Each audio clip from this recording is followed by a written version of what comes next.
These are the Gateron Weightlessness tactile switches from Crema, and they've quickly become one of my favorites.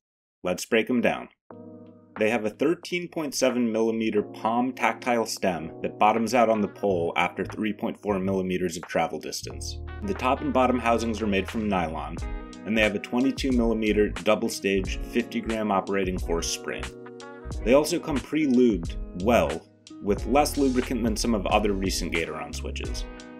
Quick disclaimer, I bought these, so it's not a sponsored review, and I actually like them so much that I bought an additional set of 90.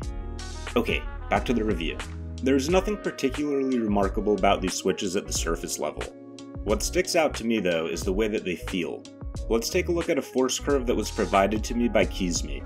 At a quick glance, we can see that the tactile bump is sharp, and that it occurs almost immediately at the start of the keystroke, followed by a linear post-bump region. This seems pretty standard, so what is it that I like so much about the switch?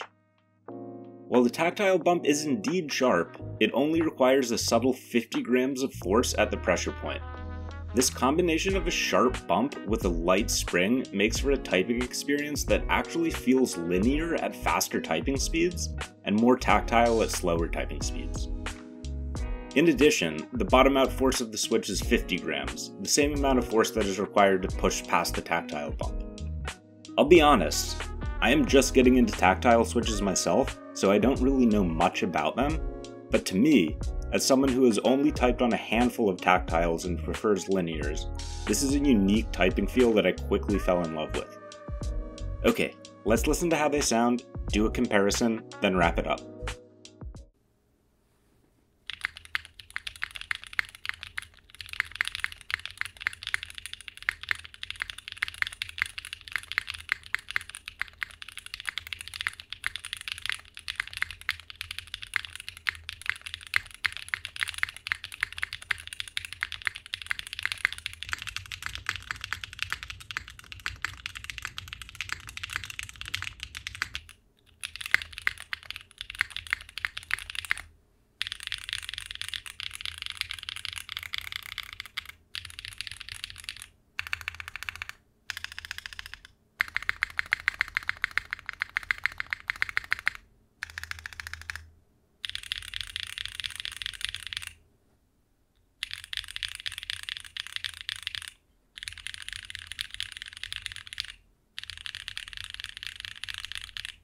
To my ear, the switches have that tight, punchy sound that long poles are known for, and the bottom-out collision is middle of the road in terms of pitch.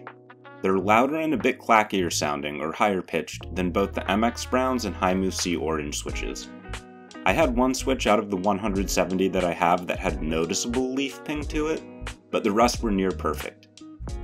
I am happy with the amount of, and the location of the factory-applied lubricant. Would I recommend them though? The typing feel is one that I really do enjoy, and I actually really like the way they look, not that that really matters. But both of those things are subjective. They cost 60 cents per switch, which is a really tough sell. I really like the Gateron Mars switches, but did not recommend them solely due to their 60-cent price tag. That being said, I actually would recommend these. They're a damn good switch.